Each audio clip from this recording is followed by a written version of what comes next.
Just 3 hours from Miami and 8 from London is Antigua, the largest island in the nation of Antigua and Barbuda. Whatever time zone you're coming from, the moment you set foot here, you're walking in island time.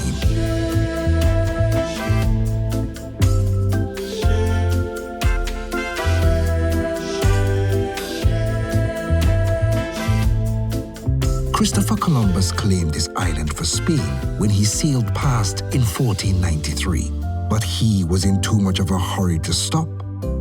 Don't go making the same mistake he did, or you'll miss out on some of the best beaches and mellowest vibes the Caribbean has to offer.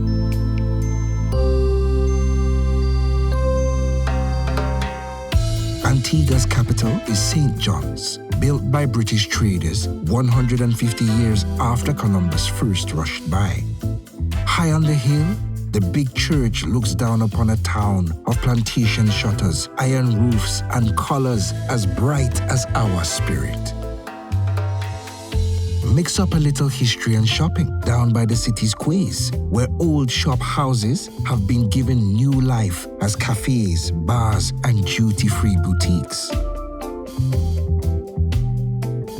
Take a break from the noonday sun in the cool shade of the old courthouse, now the home of the National Museum. From the days of sugar and slaves to cricketing legends, the story of Antigua is all here to touch and enjoy.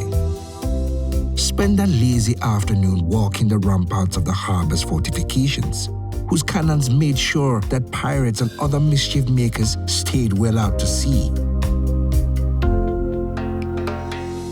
When the hustle and bustle of St. John's gets too much, there's a whole island waiting to meet you.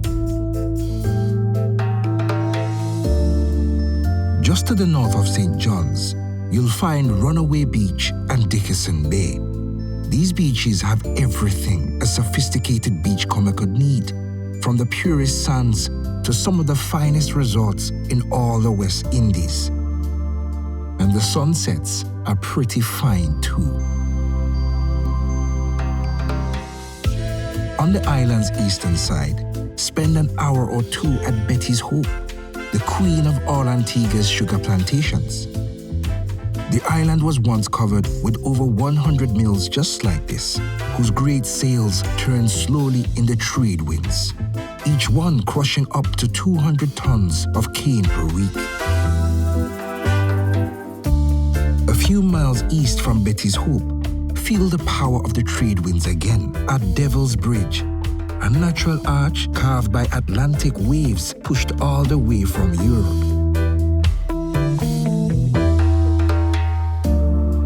When it's time for some gentle rhythms, cool off in the sheltered waters of neighboring Long Bay, or let the breeze carry you further around the island to curvaceous beauty spots like Half Moon Bay and Mamora Bay.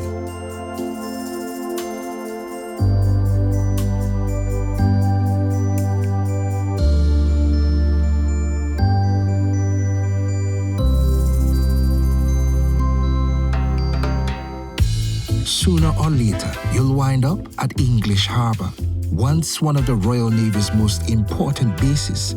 Today, the prettiest town in the island's south. High-tech yachts have replaced the great ships of old, and the timber and gunpowder stores are now boutique hotels. But the smell of rum and tar still lingers around the Nelson's dockyard, in the windlasses that pulled weary ships ashore for repair, and in the former officers' quarters, which now celebrate the great age of sail.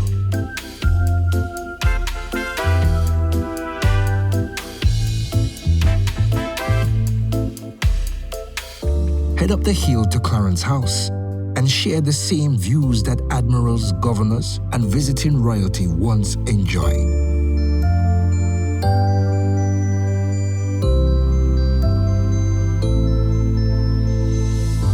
For even bigger views, keep climbing to Shirley Heights. Once a place where lookouts scanned the horizon for prowling ships, today it's the perfect place to catch the breeze. and think about your next swim.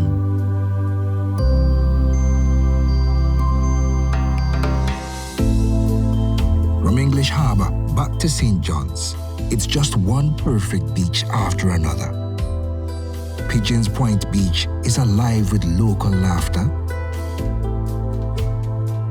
Carlisle Beach comes straight from a dream. Turner's Beach is as calm as the sea can be. And Valley Church Beach is like warm medicine for the soul. Some say there are 365 beaches in Antigua, one for each day of the year, but you won't see every beach. Don't even try. Just take it easy. Because the slower you move, the better you feel. And Antigua is all about feeling good.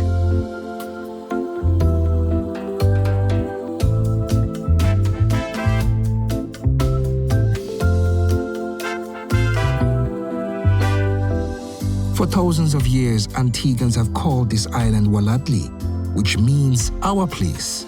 So come set your mind to island time and make it your place too.